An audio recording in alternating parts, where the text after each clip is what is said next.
How did Viking raids differ across regions? If you're curious about how Viking raids varied from one place to another, you're about to uncover some fascinating differences. Let's explore how these raids played out in different regions. In Ireland, Viking raids began as early as 795, targeting monastic settlements along the coast. These initial attacks were carried out by small bands of Vikings, but they quickly escalated. By 840, the Vikings started building fortified encampments known as long forts in places like Dublin and Lynn Duachail. These bases allowed them to overwinter in Ireland and launch more extensive raids inland, hitting major monastic sites such as Armagh, Clonmacnoise, and Glendalough.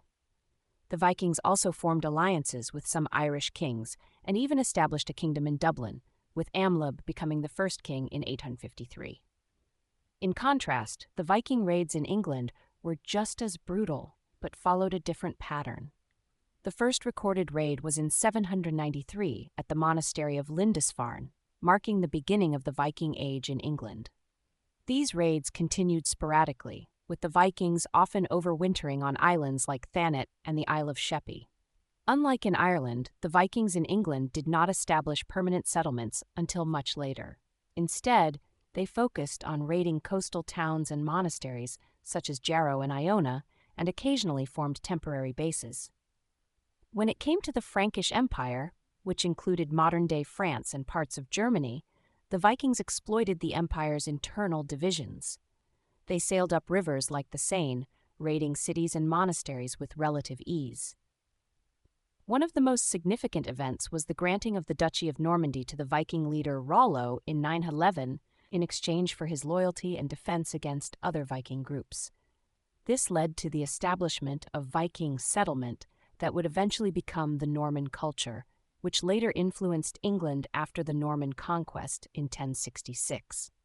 In the Low Countries, which include modern-day Netherlands, Belgium, and parts of France, Viking raids were frequent, but less about settlement and more about plunder.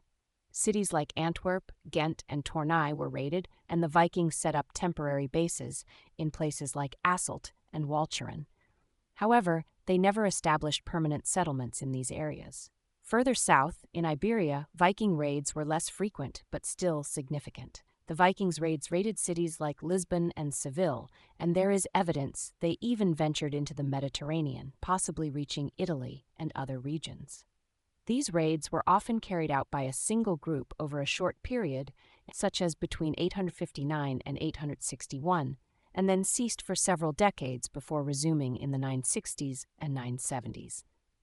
In summary, while Viking raids shared the common goal of plunder and conquest, they differed significantly across regions.